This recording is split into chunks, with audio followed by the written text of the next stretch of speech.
Here we go, guys. What's up, guys? This is Mike Loris. We're casting game number 2 between Slark's Dagenham and the Thundercats. Game number 1, spoiler alert, did go to the Thundercats. They had, well, the exact same setup. Crystal Maiden as well as Timbersaw as their first two picks. Slark's Dagenham. For some reason, banning out Slark again. I don't know why you would name your team that and then constantly ban him out, but who knows. They're going to run the exact same lineup themselves, but Alchemist and Venomancer this time not going to go to the Thundercats. Venomancer is going to be picked up from Slark when they're going to have to try to do something else, because last game the Thundercats got the edge on pretty much all the lanes. They held even versus a 3v2 lane, which isn't the best for a 3v2 lane, but mid lane with the Viper pickup absolutely dominated Death Prophet, kind of to be expected without adequate rotational support from the Death Prophet side. And then, of course, in the Timbersaw versus Alchemist lane, you kind of guess how that went. Timbersaw just dominated the Alchemist. It was on the top lane. So Thundercats going to go strong with their lanes once again. If it's not broken, then don't fix it. So Maiden and Timbersaw, a pretty solid combination between the two of them. And Slark's Dagenham, they're going to have to pull out something a little bit different this game. They had the Death Prophet, but they didn't really go for a lot of pushing. Last game was mostly just about kills, and rotation. So any pushing attempts was kind of just, they would go in and then they would go in for a push. Thundercats would be like, yeah, we're just going to fight you right now, and then the push never actually happened. Slark, though, they're going to ban out the Death Prophet this time, as well as the OD. So they're really setting something up for the mid lane. I think they're going to plan on doing some here that's hard countered by those two. Nothing really comes to mind, though, because OD kills everyone in the mid lane, and, well, Viper's also banned out, so lots of mid lane hate coming out from these two teams. Maybe Slark just doesn't want to be facing up against any pushing from the Thundercats. Crystal Maiden and Timbersaw, though, not really the best pushing heroes. Though, really, you don't really need a whole line of pushing heroes if you want to go for a push. So, we'll see what the last ban wants to be for the Thundercats, or the last ban of the second round of bans, rather. Last game, they did have a pretty mana-heavy lineup. Crystal Maiden maxed out her aura, or was focusing on her aura, let's just say that. Dire team pick. The Necrophos pick from the Thundercats, and Timbersaw as well, and Viper to some extent. Viper usually is starved for mana in the early stages when he's really just going all out with his poison attack. An early point in Arcane Aura means that he could poison attack that much more and dominate the lane that much harder. But Thundercats, we'll see what they want to do this time. They still could pick up a similar lineup where they're using the Crystal Maiden a lot for her aura. And of course for her, lockdown, because the level 1 nukes are actually pretty substantial as far as level 1 nukes go. But I think they might be wanting to do something a little bit different. Visage is banned once again, and Alchemist picked up on the other side. So they could try to go for aggressive roaming on the Crystal Maiden, or they could just try to do that a little bit more passive aura kind of build on Crystal Maiden. Either way, it should be pretty strong, and with the Mirana pick for Thundercats, I'm thinking it's probably going to be aggressive. Frostbite is really all you need to set up for an arrow, maybe get another slow on top of that. And Mirana, I don't know if she's going to be the one role, but it's definitely possible that there's an aggressive lane that's going to be shaping up for the Thundercats. Crystal Maiden and Mirana, both very capable heroes in that regard, and which is another easy support hero, and really any support hero. They'll be able to really do a lot of damage to the tri-lane, or whoever they're up against. Ideally, Thundercats would want to run try-be-try, those Slark's lanes. Not really looking like they're going to be doing that just yet, but it's not looking like they're not going to be doing that either. Reserve time. Alchemist, Venomancer. It's a decent amount of pushing. Just with the wards alone, you get a little bit of pushing. Then if Alchemist goes for heavy on the Acid Spray build, which he was forced to go last game, and here we go with Juggernaut.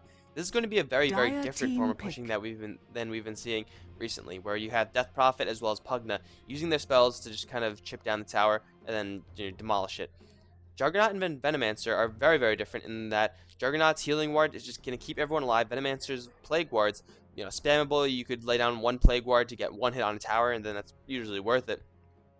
And they're just going to have a little bit more methodical push on their lanes. I think Slark's Dagenham, if they have a player that could do it, would love to pick up a Chen, would love to pick up an Enchantress.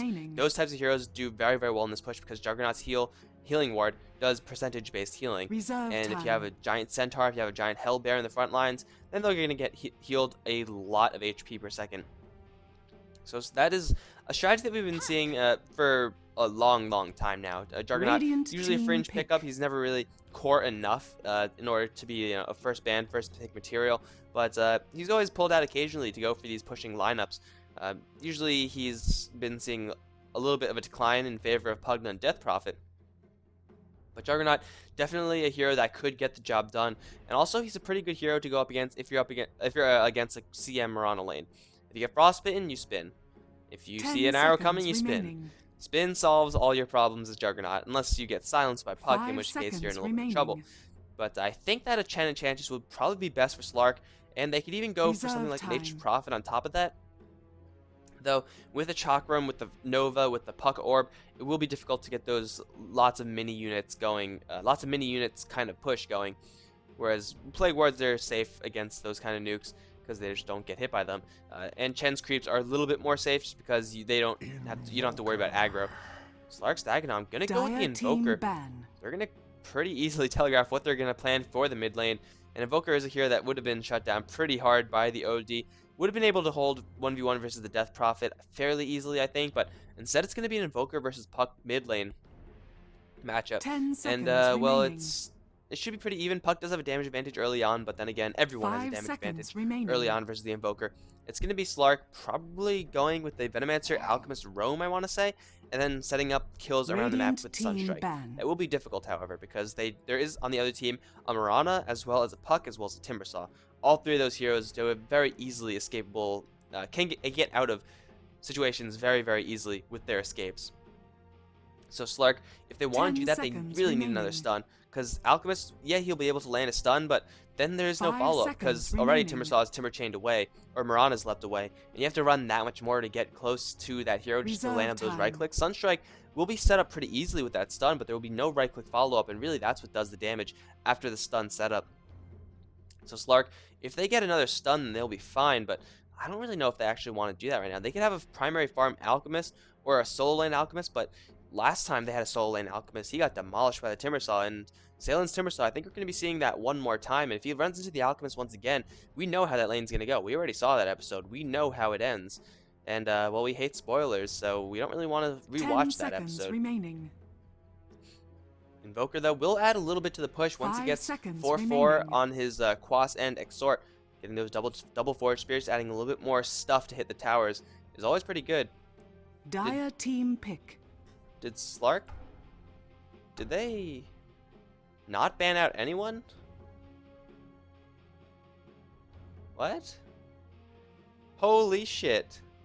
This is some Zenith stuff, like Zenith Jr. a little bit, but in case you don't know what I'm talking about, there was a game where Zenith, they banned out nobody, and then they just went from there. It was pretty cool, because the other team was like, yo, we could pick all the strong heroes, and then all the strong heroes turned out to not have any synergy with each other, and Zenith just won. That was quite the game, but wow, Slark, either waiting a little bit too long, or choosing not to ban out anyone. I'm thinking it had to be an error, right?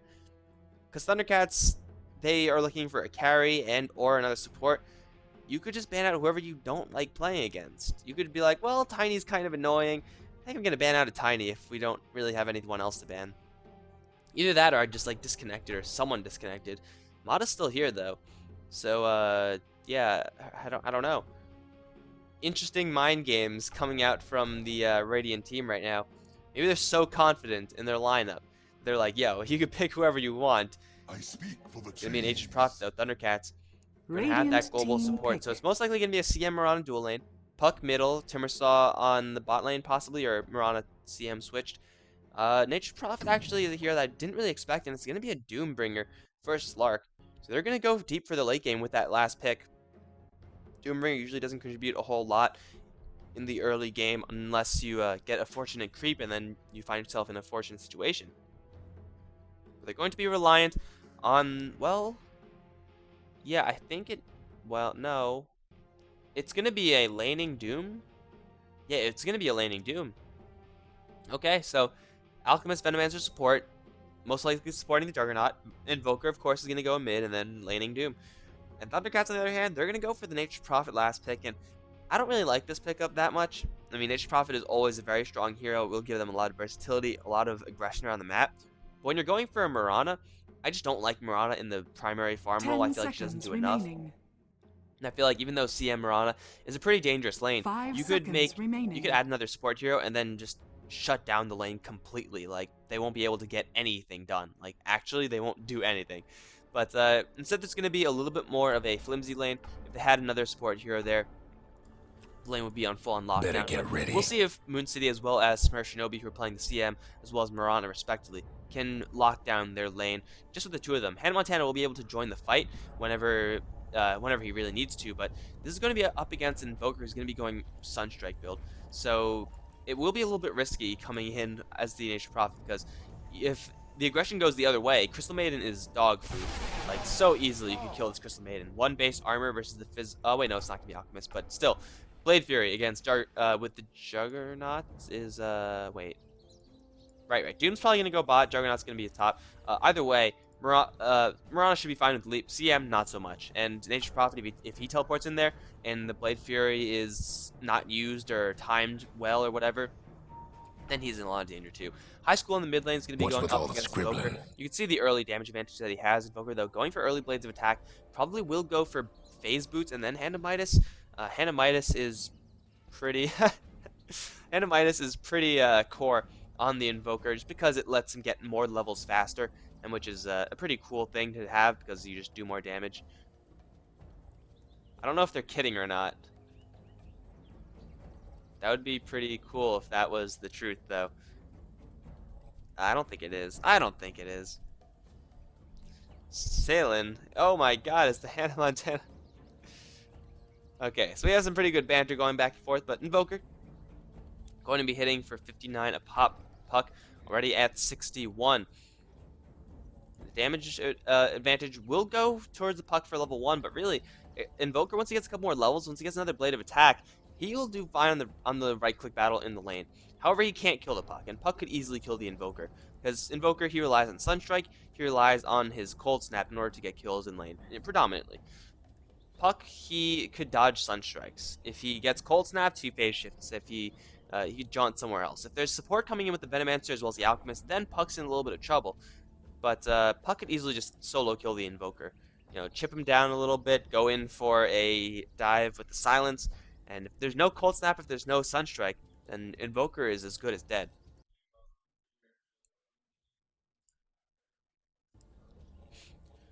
We're still waiting here. Timbersaw. Let's actually go over who's playing what. Right, we didn't do that. My mind is on the Doom General. Is going to be on the Invoker. Zombeanie is on the Juggernaut. Probably going to head towards the top lane, where there's going to be a very, very dangerous lane. Venomancer Juggernaut's really all you need. Add an Alchemist in there, and, well, maybe it's not adding as much strength to the lane. Probably is going to be a little bit of diminishing returns, though they could very, very easily go and hunt down the Nature's Prophet of the Thundercat side. Just Venomancer and Alchemist alone is enough to mess with them. Add in a Juggernaut to that, and you have all the damage. And then Nature's Prophet's got to be a little bit careful. Maybe even the Nature's Prophet would want to go toward the bottom lane once he realizes that there's an aggressive lane top. It won't really make much of a difference for him. He can't come in with Nature's Call, Treants, but really, who cares about that? Those really don't contribute much to the ganks ever. There are fringe occasions where they do, but it is a very, very rare occasion. So he could even go to the enemy jungle.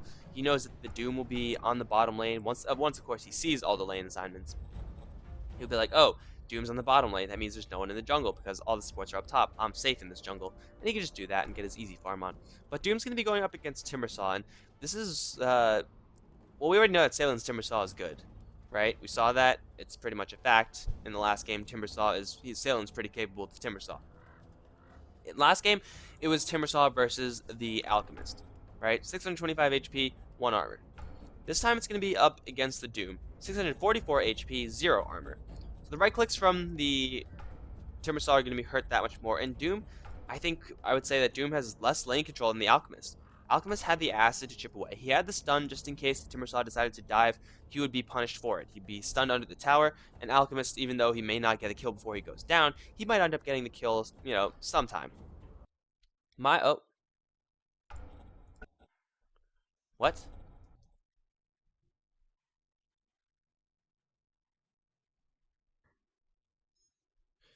Did someone turn off the internet?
Alright, so it looks like I'm still streaming just fine. The game disconnected somehow, though. So we're going to remake that real fast. It's going to be AP, so it should be up pretty quickly.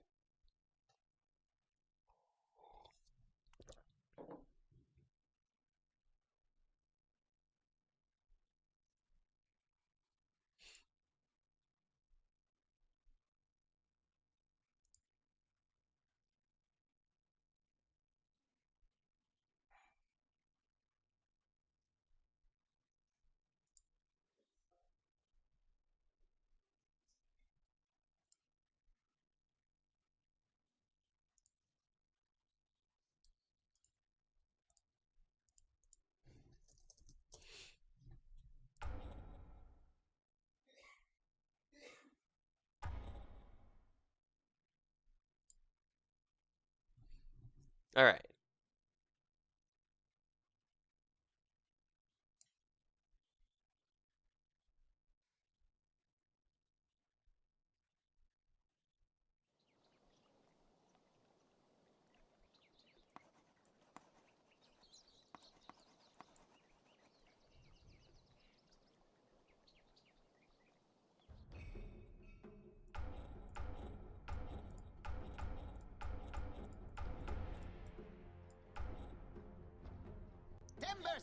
Wow, that was a really fast draft, guys. No time to go over the picks, they're already all done.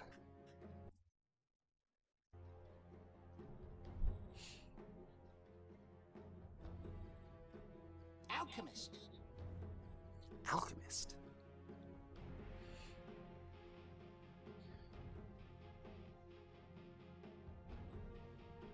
Razzledar.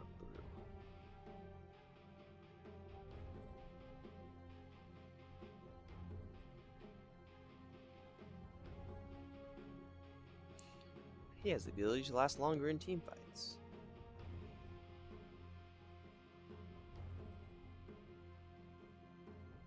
How come these aren't moused over? These two are broken. Juggernaut. Alright, here we go, guys. We are back in this game. Welcome back. We had something went wrong. I don't really know what. Everybody It gets wasn't set. my internet, it was everyone, so that's good to know. Now we're going to be seeing how these lanes match up, and ooh, I am just completely wrong. Mata, Venomancer, and Baxter on the Alchemist. Looks like they're going to be dual laning top, and Juggernaut going to be going up down to the bottom lane. They are going to jungle this Doombringer. This is a super aggressive lane, I think. Alchemist, Venomancer versus Crystal Maiden Mirana. I think I have to give it to the Crystal Maiden Mirana, just a little bit. Unless Alchemist leaves and goes somewhere else, which is a possibility. But as I was talking about the Juggernaut, the Doombringer versus the Timbersaw matchup, and that is a lineup that Timbersaw is going to win. Juggernaut versus the Timbersaw, that's a little bit different. Juggernaut has a little bit less health, but a little bit more armor. Of course, the pure damage of Timbersaw armor isn't really that much of an issue, but when they are going to be going 30 into seconds wars, to showtime. so it will end up being influential in some degree. Juggernaut will not be able to land a Blade Fury on the Timbersaw to save his life. It just isn't going to happen. Once you see the Blade Fury start, Salen's going to take like 100 damage most, and then he's going to Timber Chain away. Unless Zombini finds him at the perfect spot, the Juggernaut's probably just going to use the Blade Fury to just push the lane and stuff like that. But it is going to be a... And they're off. What is going on here? That's what I want to know. We have Venomancer moving down, which is going to make the lane a lot stronger, but still, there's no lockdown on this lane. So Salen with the Timber Chain is going to be just fine versus this Juggernaut, and, well, maybe not just fine, because the Gale does do a lot of slow. But Mata as well as Zombini on the bottom lane, that's going to be a pretty strong lane versus the Timbersaw, because he could Timber Chain away, but it's all a very short Timber Chain. Low cooldown, but very short, so it won't really get him too far away too quickly. And then the Blade Fury might be doing enough. And Salen might be in a little bit of trouble just from the get-go. Here comes Mata with the possible Gale. He has Poison Sting. Well, Mata bluffing all the way, but he's going to land a couple shots at the Timbersaw, and with no reactive armor, Timbersaw is going to take an absolute beating from that. They're going to throw the Alchemist to the Wolves once again. We already see General, though, going toe-to-toe with High School. That's not a matchup that he's really enjoying right now. Very, very early on, taking a huge health disadvantage. High School, burning one orb into Jaunt and then just right-click wars. He has more armor. He has more damage. That's a matchup that Puck's going to win all the time. But we'll keep an eye keep our eye on this mid lane, keep an eye on the top lane as well. Hopefully we could avoid missing first blood. But General probably not going to have a fun time in this mid lane. He does have a Sunstrike available now, but really the only person he could reliably Sunstrike is Salen. And that will do a little bit if they could actually get a beat on him, but it's going to be difficult. Timbersaw, there's no stuns in the bottom lane. It's all just slow, and Juggernaut doesn't have anything. So he's going to freehand it, and Salen will probably know the Sunstrike is coming. He might be able to dodge it. But High School, once again, going aggressive onto General. They're just trading hits, but not as much trading hits as High School delivering hits. Very, very efficiently as well. We're going to throw Alchemist once again to the Wolves. Alchemist isn't really going to be doing anything up on this top lane. He can't do anything on this top lane, just because if he tries to move up, and if he gets frostbitten, it's an arrow to the face. And no one likes getting arrows to the face. That's the least fun thing ever. And then Hannah Montana is going to come in. Alchemist, he is going to be forced to go into the Acid as well as the Concoction route. So maybe he could play as a pseudo Darkseer, just drop Acid, push the tower.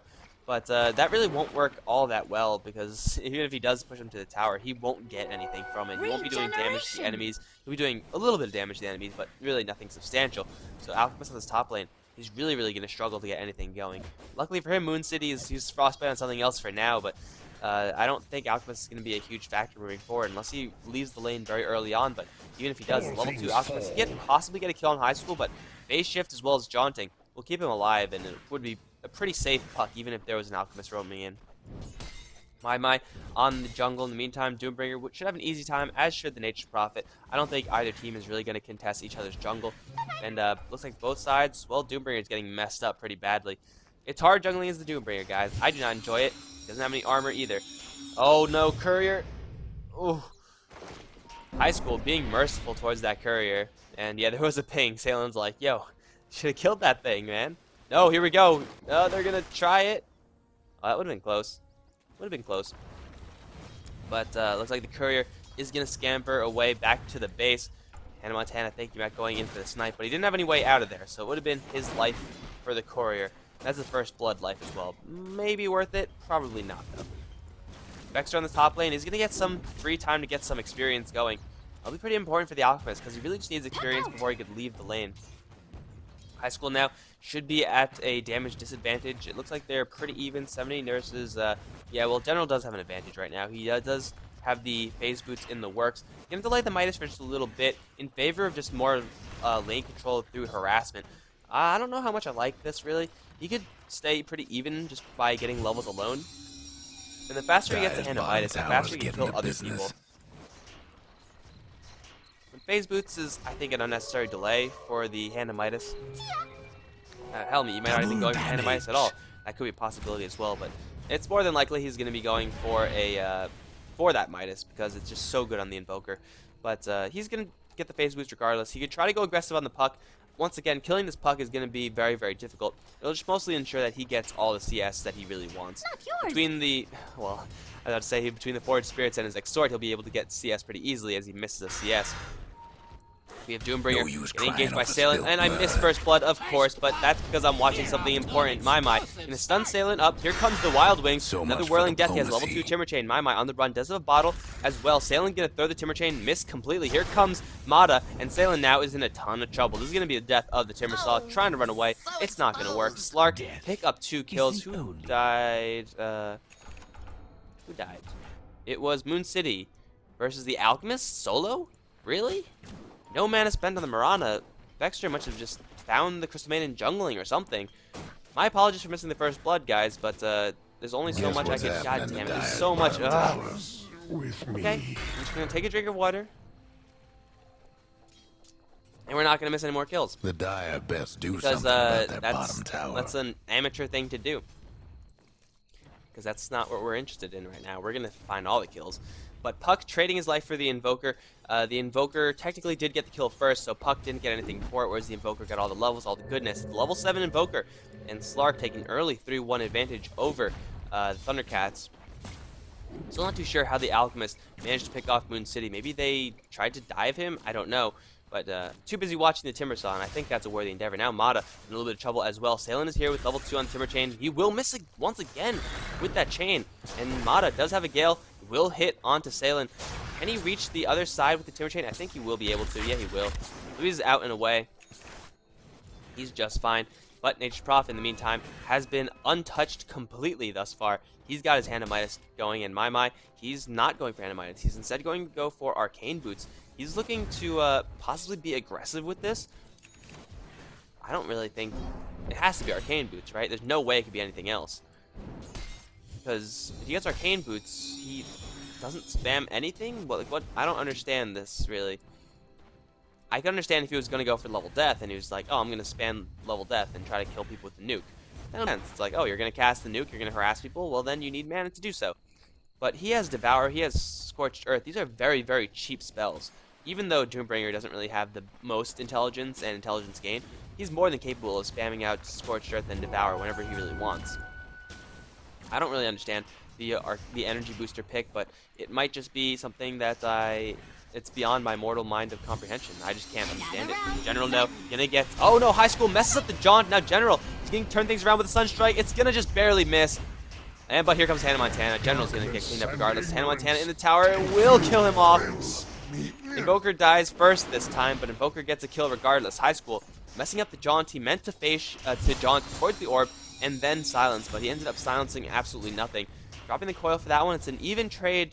Hannah Montana, though, doesn't have the Hand of Midas available, so at least it didn't go as bad as it possibly could have for the Thundercat side, but still not the best. Taking a look back at this bottom lane, Zombini getting zoning out Salen pretty damn hard. Now that he has level 7 with that ultimate, he can easily slice and dice this Timbersaw after he gets a little bit of damage from his spin.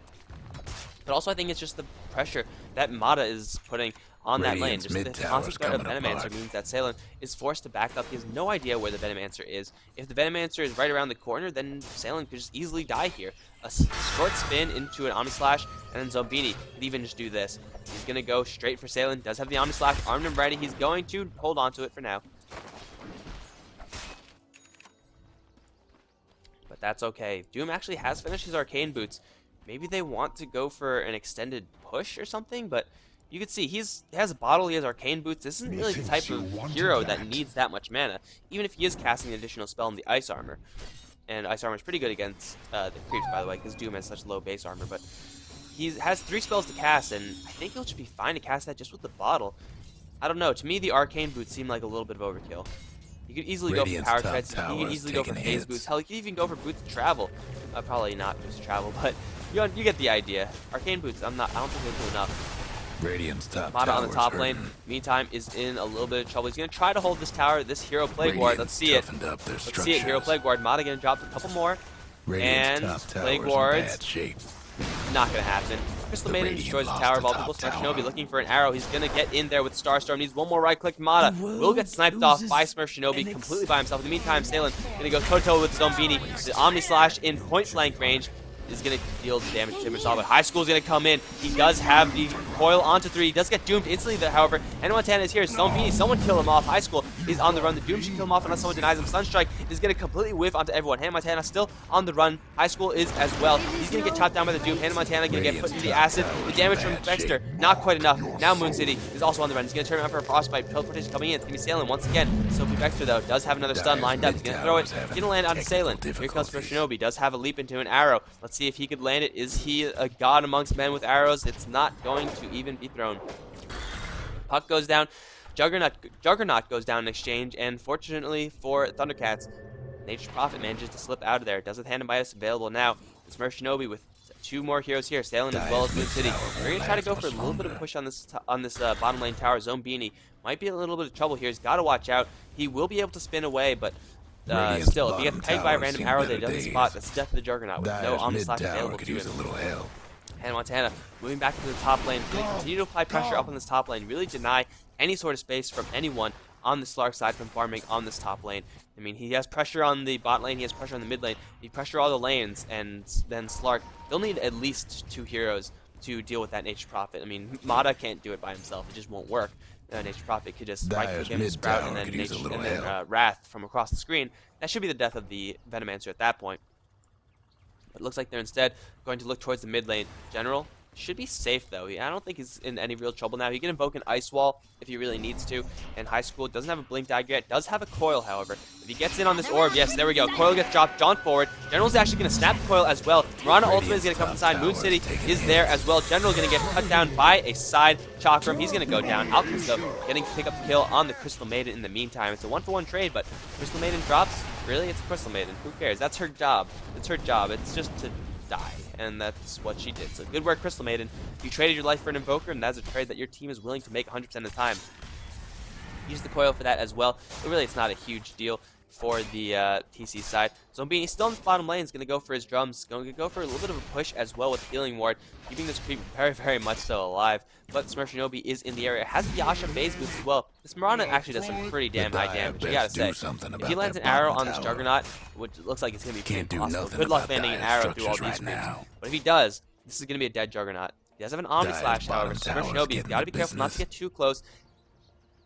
Zombini now going to spot out Smurf. And he should, yeah, there should be nothing on this bottom lane. Unless Salen and Moon City come in. Moon City, once again, going to go for a very heavy Arcane Aura build. Helping out the Timbersaw, helping out the Mirana, helping out the Puck to some extent, who is usually strapped for mana as well. He will get his Blink Dagger pretty soon, it looks like, especially if he keeps getting these kills and assists onto the General in the mid lane. But it looks like we have a huge grouping of heroes in the bottom lane. There is a smoke up on the Alchemist. Are they going to want to go for this one? They're pretty powerful. Doombringer does have his Doom up.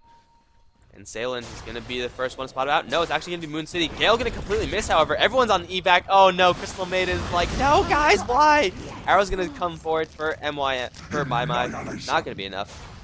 Crystal Maiden, unfortunately, you don't have an escape tool. You don't have a leap. You're not riding a tiger bird thing. You don't have a Timber Chain.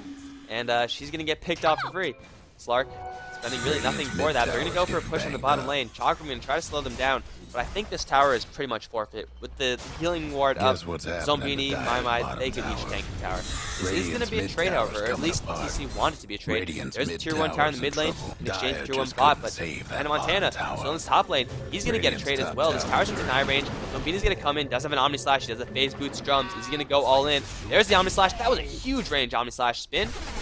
No need spin. Hannah Montana's going to go down. Tower has 27 HP and there are no treants left. Someone pinged it out, but in the meantime, Puck still playing games with My as well as the Invoker, teleportation out from Mirana and denied tower from Zombini. All things considered, TC, it looked like they were going to get a 2-for-1 tower trade, but losing the Nature's Prophet, getting the tower denied, that trade definitely went in favor of Slark. And that should help them quite a bit. EXP is in favor of Slark. Goldern still in favor of TC. They have 3 towers down, whereas Slark only have 1. That's pretty much where the gold differential is coming from. Though they still have to worry about this Juggernaut. He does have drums now up, phase boots as well. Zombini probably going to head towards an Aghanim Scepter, just be that tanky, kind of more castery Juggernaut, rather than a primary farmer Juggernaut. Though I think he just might want to go for damage. Like, it's really rare to see Juggernauts go for damage, but in this particular situation, they don't really have much late game. If Juggernaut does go for that Omni Slash, then they'll go all in on the spells. And it's a pretty powerful thing for 30 minutes-ish. But after that, they'll just melt to the Mirana that's going for high damage. Although, to be fair, TC, they're going to go all in the mid-game as well, so it looks like it should be even. And speaking of even, we have, once again, trades. Doom taking a tower, Mirana taking a tower, but it looks like this time Zombini wants to take a favorable trade. He's going to start picking away on the top lane tower. We have Salen as well as Moon City. Thinking about going in Armada. He can blow up this Venomancer real quick, although, mech up on the Timbersaw, interesting, not Bloodstone this time. They're going to find Vexter. They're not going to find anyone.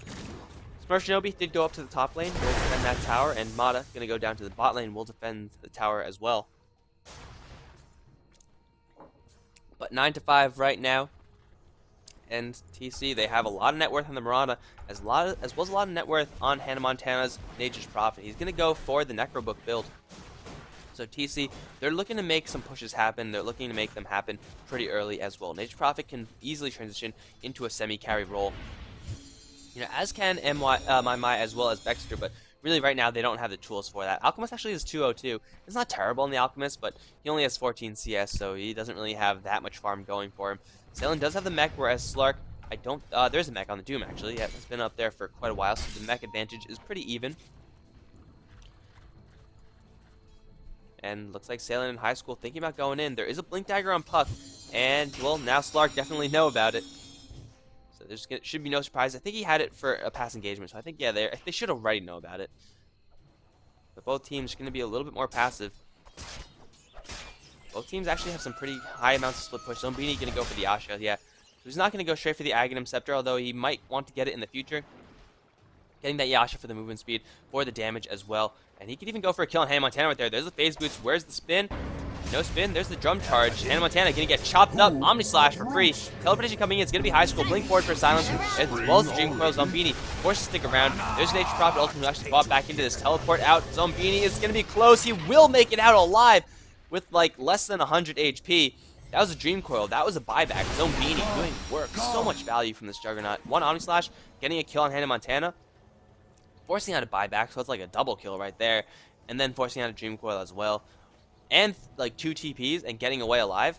Juggernaut is one smooth guy, and well, they're gonna try to retaliate TC by going for the tier 1 on the tier 2 rather on the bottom lane. But I think this should be easily defended. Mato's already here. He's setting up the wall of wards, slowly but surely, of course.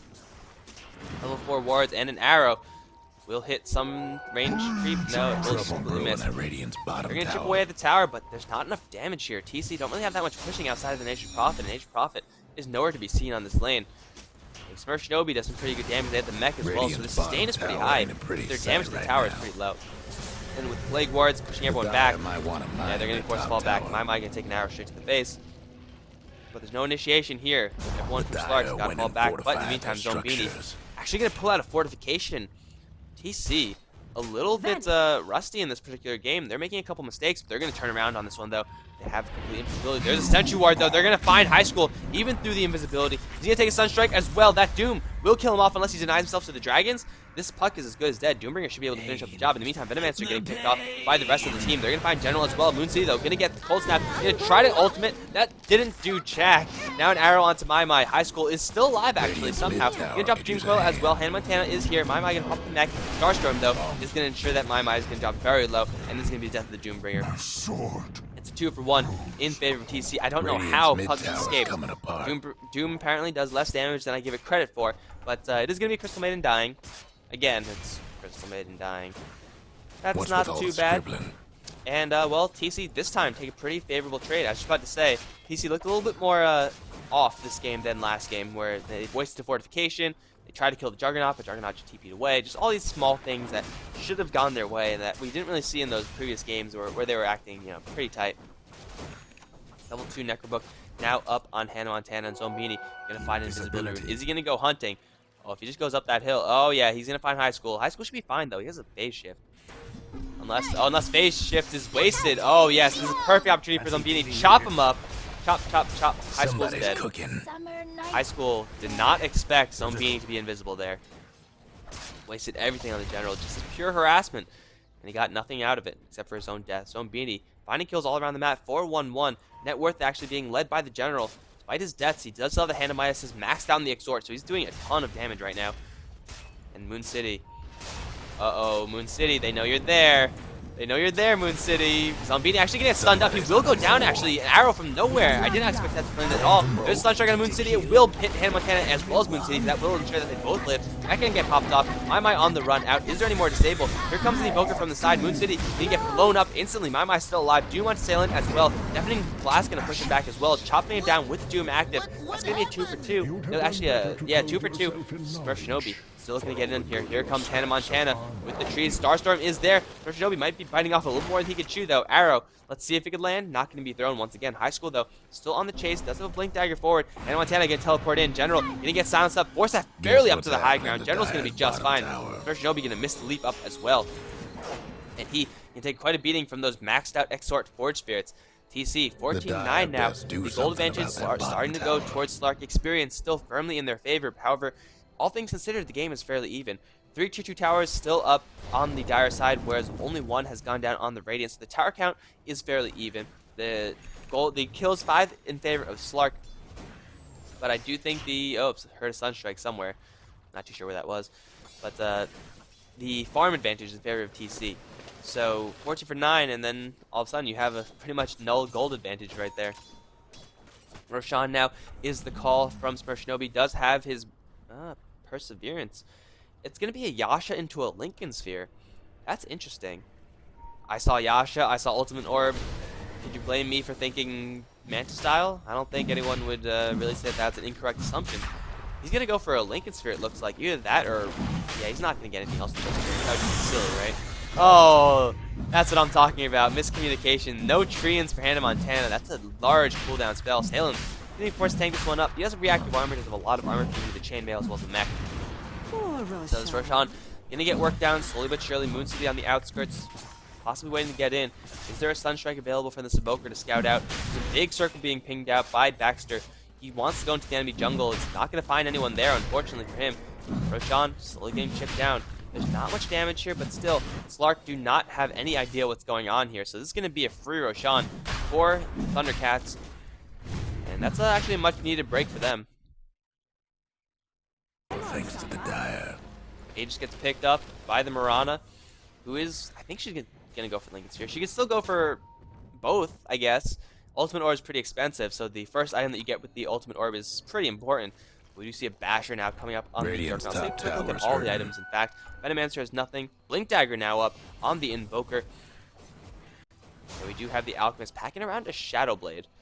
That's a pretty Radiant's interesting top pickup. tower's I actually do taking like hits. this Shadow Blade in this particular situation. Because Slark is kind of light on initiation. Pretty much every single fight that's been started has been on TC's turns with the Puck initiation.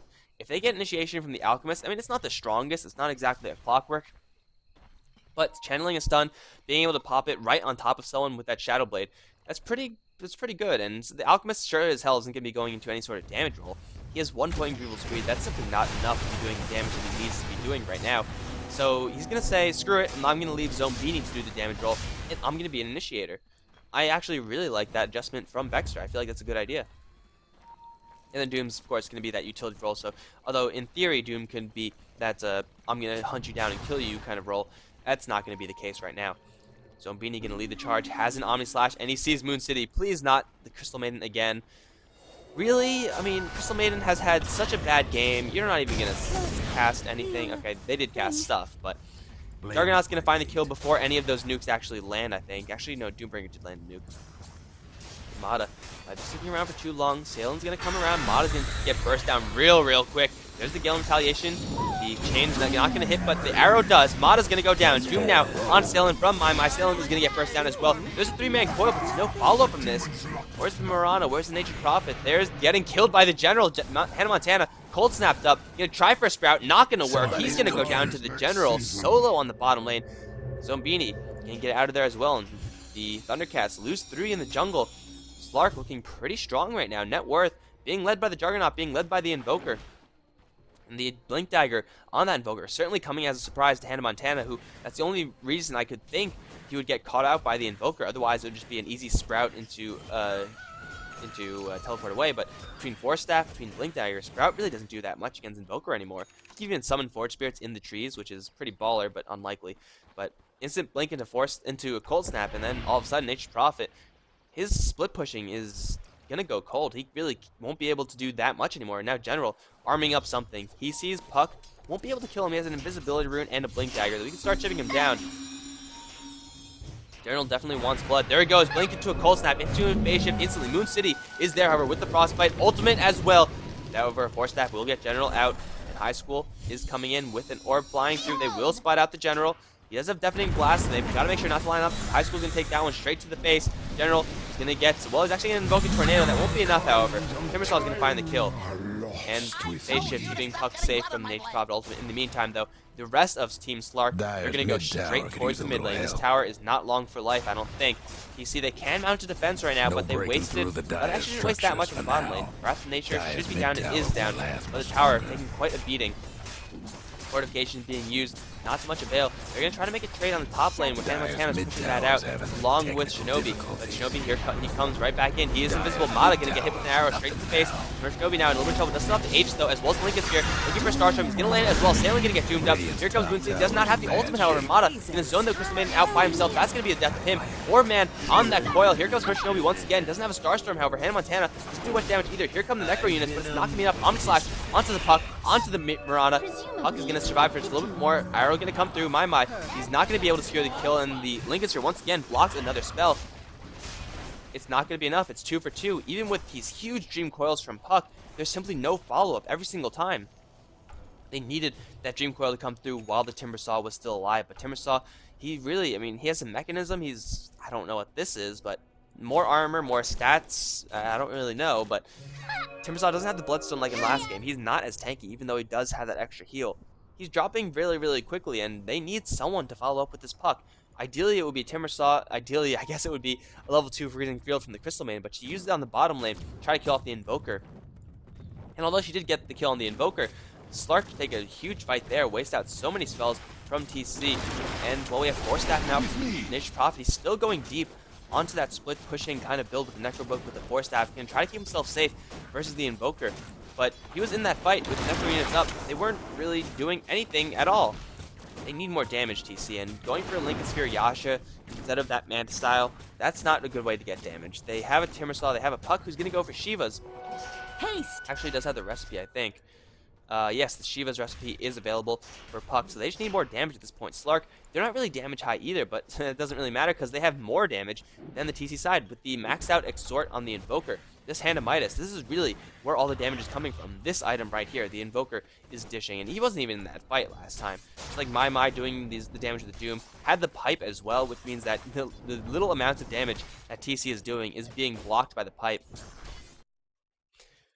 making it really difficult. So, at 27 minutes in, 19-12 is the score. TC slowly losing momentum in this game. EXP as well as gold earned in favor of Slark. Not too much gold earned, but now the Juggernaut has a really scary item in the Abyssal Blade. And really, it doesn't really matter who he stuns, because again, no one from TC is a huge threat. The biggest threat, I think, is actually this Freezing Field, which is really, really weird to say, but yeah, they have so many tools to deal with Freezing Field, though. They have a Doom, which you obviously don't want to use. They have an Unstable Concoction. They have an Omni Slash. They have Deafening Blast, Tornado, Cold Snap, and I believe that's it. Yeah, I believe that's it. That'll disrupt the Freezing Field. Oh, no. Hannah Montana, no. Oh. Don't move a muscle. General gets his smoke dispelled, but everyone else is still smoked up. That was incredibly fortunate. Holy crap. Hannah Montana teleporting to the right place at the right time. And, well, everyone from TC should be fine.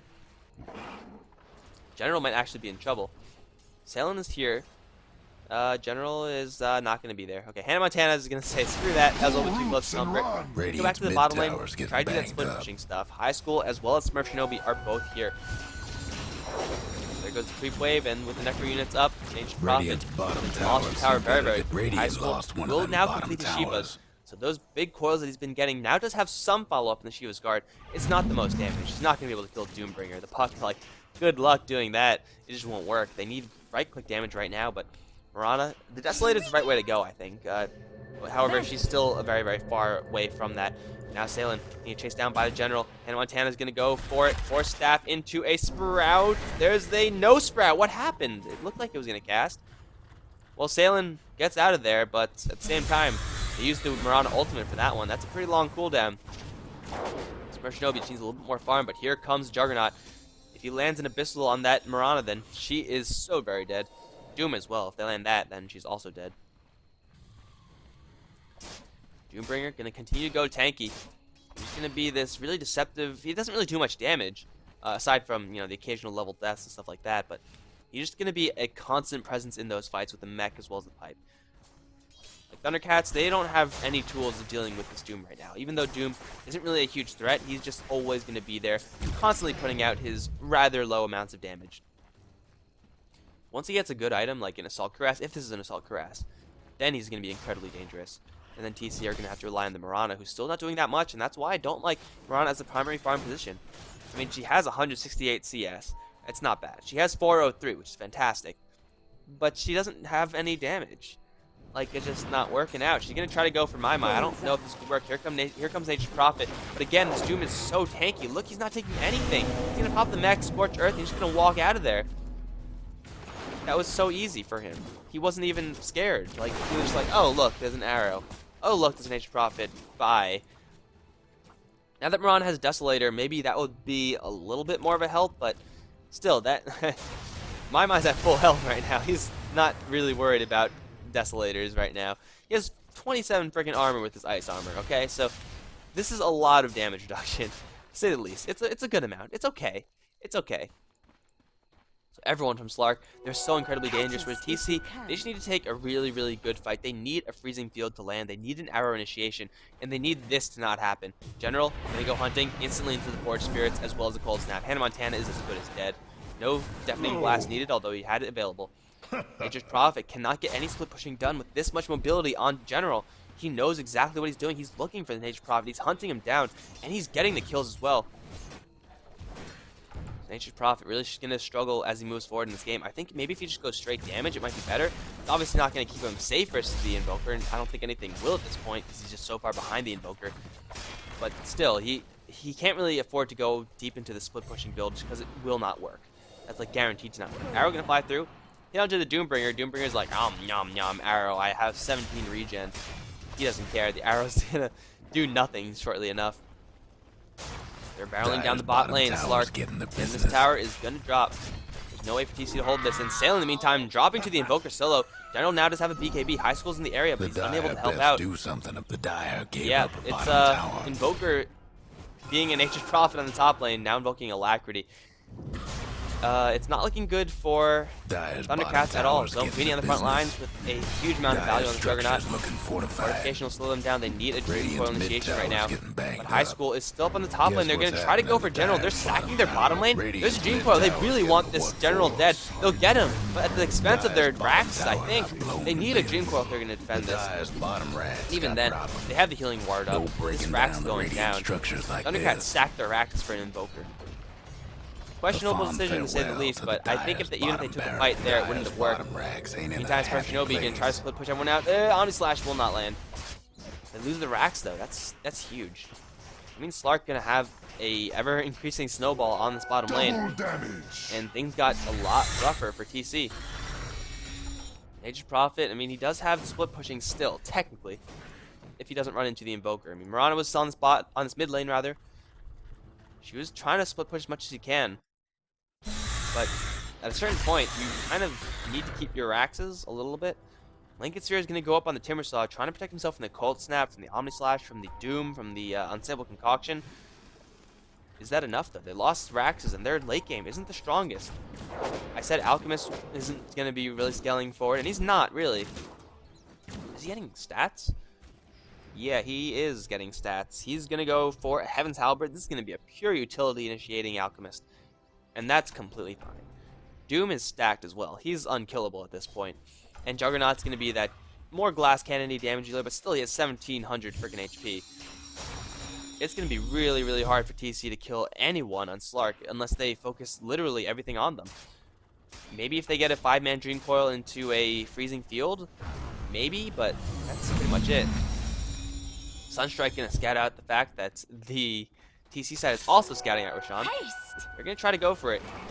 The Roshan, once again, is going to be fairly slow, especially if Sailing cuts down all the trees again. It's not going to happen. Natural Book is being popped, and Roshan now slowly going to drop, but Zone Beanie is coming in. He has a BKB, and he's pissed. He has an Omni Slash available, too. There's lots of stuff in the pit, so Omni Slash will not be the best. Zone Beanie, though, is going to try to run in for the Age. It's not going to work. He's going to take quite a beating on his way out. There's a blink forward from the Pucker. There should be at least. Arrow going to fly through. Dexter charting up a stun. He will not be able to throw it. Zone Beanie going to start clearing off the rest of the creeps. Healing Ward has been dropped, but Thundercats, they get the Aegis, and they get out with everyone perfectly intact. That went pretty much as well as it could have gone for them. Slark are, you know, they weren't able to contest that Juggernaut a little bit too fast for the rest of his team to keep up. But at least they didn't lose anyone either.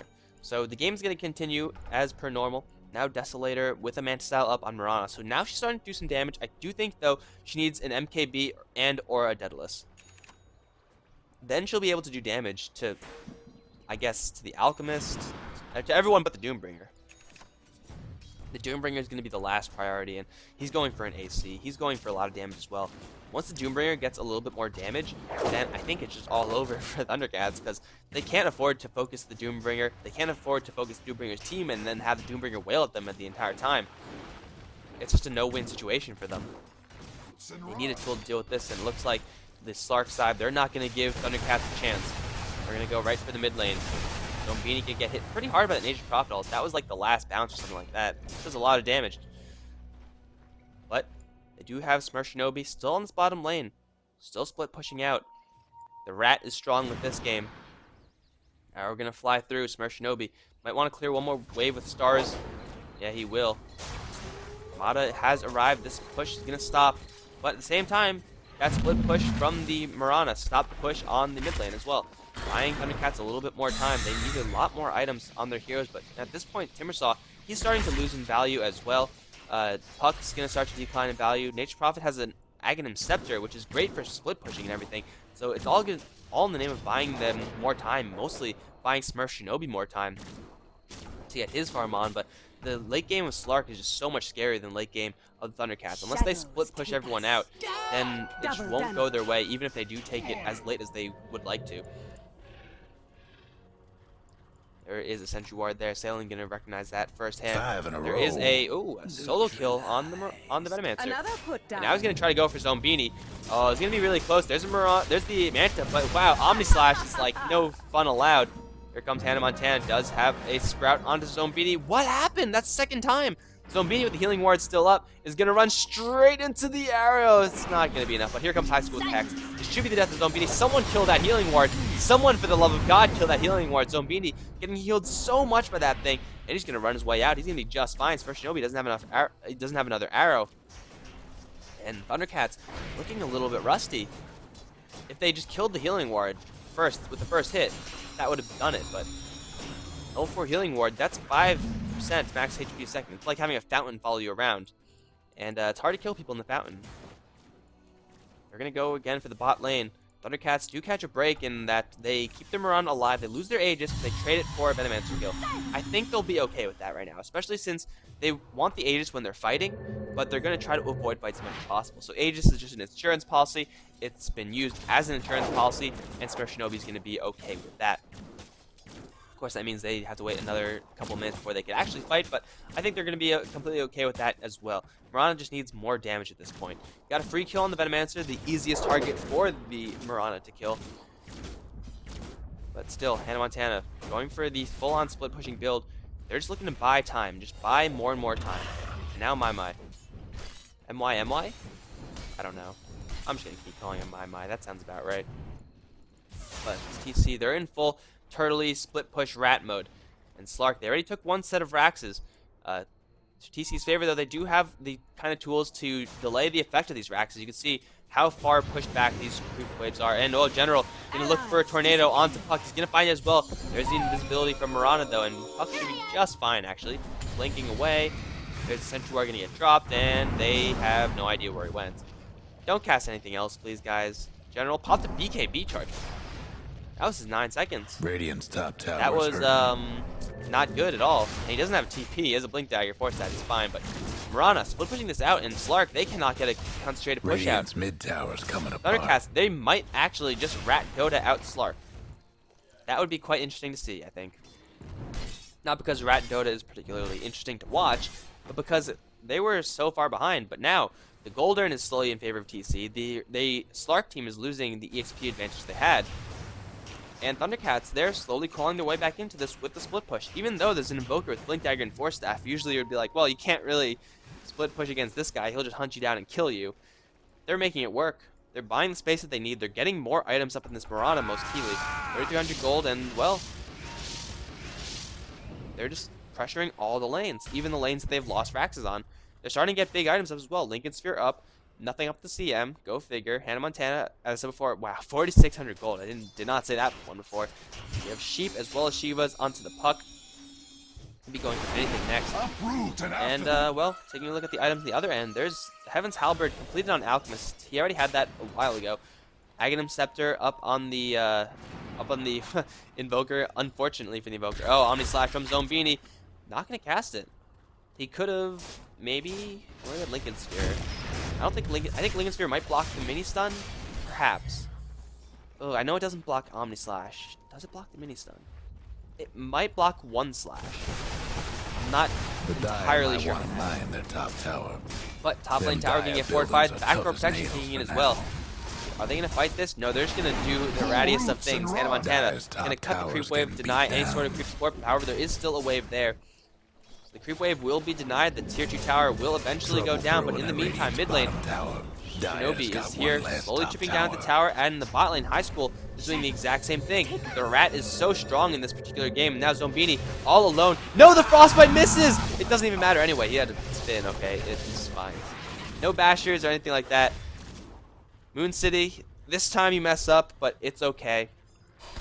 It's completely okay because, well, it didn't matter. He could have just spun and teleported out anyway. He needed a basher or something to get through there. I think MKB will be it. Is this an MKB? It's definitely could be. That could definitely help. Murano with an MKB. That would do some pretty good damage. Also would negate the impacts of Heaven's Halberd, at least towards the Alchemist. The disarm's still going to be pretty troublesome, though, for the Thundercats. Here we go. Slark going to go for, once again, a concentrated push on the mid lane. Zombini will spin out through that arrow. Nicely played. Let's see how strong the rat team Thundercats are. Zombini's barreling down the mid lane. Teleportation back from the CM. Hannah Montana's like, screw this, guys. I'm going to leave with no teleportation scroll. You guys are on your own. They're going all in on this rat. Like, the rat is just, it just stinks of rat in here. There is one melee creep, and this is going to mean the tower does not have backdoor protection. And here comes more melee creeps. Tower's going to get demolished. Rack's going to get demolished as well. How ratty are they? Looks like not ratty enough. Murana is going to get tuned up, but she leaps away to safety. Moon City going to get blown up by the Alchemist. Salem's going to come and try to delay this push. They're going straight for the GG. It doesn't matter how ratty you are. You cannot stop this push. They're going to push faster than you. Here comes High School. Wasted Silence going to get the coil as well, but doesn't matter. Salem's going to be here. There's Shinobi on the sidelines, doing as much damage as he can. He's going to do some pretty heavy damage to Extra, but it's not going to be enough. 2 chops from Zombini, and 5 actions from everyone in TC, but they're just all dying, all in a row. And Montana's going to go down. Look at that crit. 700, 700. First Shinobi's got to run away. High School's back in the start, but they've lost their tier 4s. Their Ancient is taking a good amount of damage. Well, Hannah Montana going to come right back in. General going to try to do as much damage as he can before he goes down. It's an ultra kill for Zombini. Their Ancient still lives, and now it's the last rat chance for TC. Can they do it? Looks like Hannah Montana is going to chase after Mata. Doesn't have a Force Staff in one. He's going to Force Staff instantly into a TP. There's no Hex. There's nothing here to stop that. They lost their Raxes. They lost their tier 4. Their Ancient is almost dead. But the rat is still technically alive.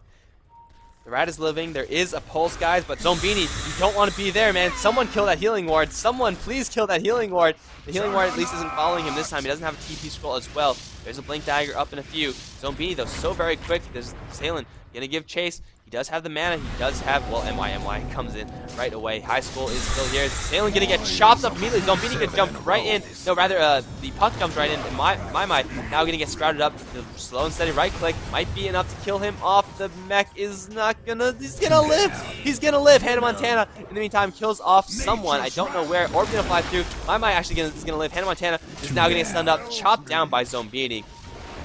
And my, he lives. I don't know how he does, but he does. They can't kill the Doom. I said it before. They need like 3 heroes focusing him. That was 2 heroes focusing, and he slipped out. I'll make up now buyback from the Venomancer. Slark, they're looking to end this game, and it worked. Sailing going to call GG, and Slark tie it up after 45 minutes of rat. That's a win for Radiant. They're going to drop a game, and, well, we have an even game right here. We just got ourselves a real match. 45 minutes in, almost, 30-18. We're going to be moving on to game number 3, guys. This is still the semifinals. We do have another best of 3 after this. Stay tuned, guys. We're going to be jumping into game number 3 right away.